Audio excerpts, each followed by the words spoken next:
அன்பான யூடியூப் நேயர்களுக்கு அன்பு வணக்கங்கள். இப்பொழுது குடும்பத்தில் இருக்கிற கஷ்டத்தையும் தொழில் நிர்வாகத்தில் இருக்கிற பிரச்சனையும் சரி செய்து தரோம். அற்புதமான ஒரு மூலிகை. இந்த செடியை மட்டும் தூபத்தில் போட்டு பாருங்கள்.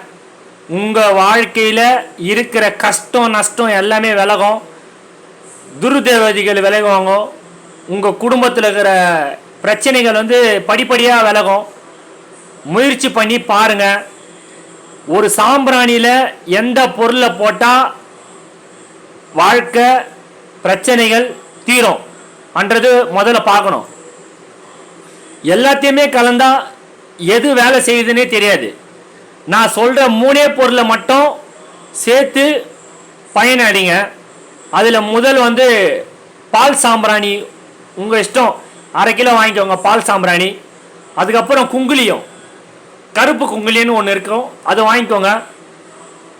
அந்த கருப்பு குங்குலியம் வாங்கிட்டு ஈக்குவலாக வாங்கிக்கோங்க, 1/2 கிலோ வாங்கிக்கோங்க. வாங்கிட்டு இது புதினா, இது புதினா செடி.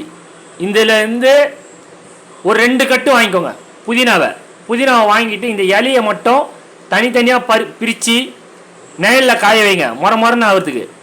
இதை பவுடராக ஆக்கி அந்த சாம்பிராணியில் கலந்துருங்க. அடுப்பு கறியில் தான் ஏற்றணும். இது கடையாக இருந்தாலும் சரி, வீடாக இருந்தாலும் சரி, 2 இடத்துல அற்புதம் பண்ணும். எந்த மாதிரி தடையாக இருந்தாலும் உடைக்கும். எந்த துர்தேவதைகள் இருந்தாலும் தட்டி எடுக்கும். இது 48 நாள் போடணும். சாயந்தரத்தில் தீட்டு ஆகிற நேரம் கூட போடலாம். சாம்பிராணிக்கு எதுவுமே கிடையாது. இந்த செடியை நல்லா காய வச்சிருங்க. புதினா செடி தான் இது. காய வச்சிருங்க. இந்த 3 பொருளை தவிர வேறு அடிஷ்னல் பொருள்லாம் சேர்க்கக்கூடாது. அடுப்பு கறியில் தான் ஏற்றணும். பண்ணி பாருங்கள்.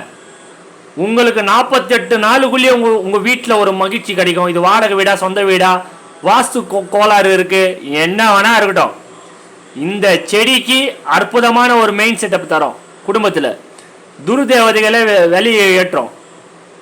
இது வரைக்கும் இந்த மாதிரி பதிவில் நான் சொன்னது எல்லாமே முயற்சி பண்ணி பார்க்கணுன்றதுனால தான் நம்ம பதிவில் கொடுத்துருக்குறோம்.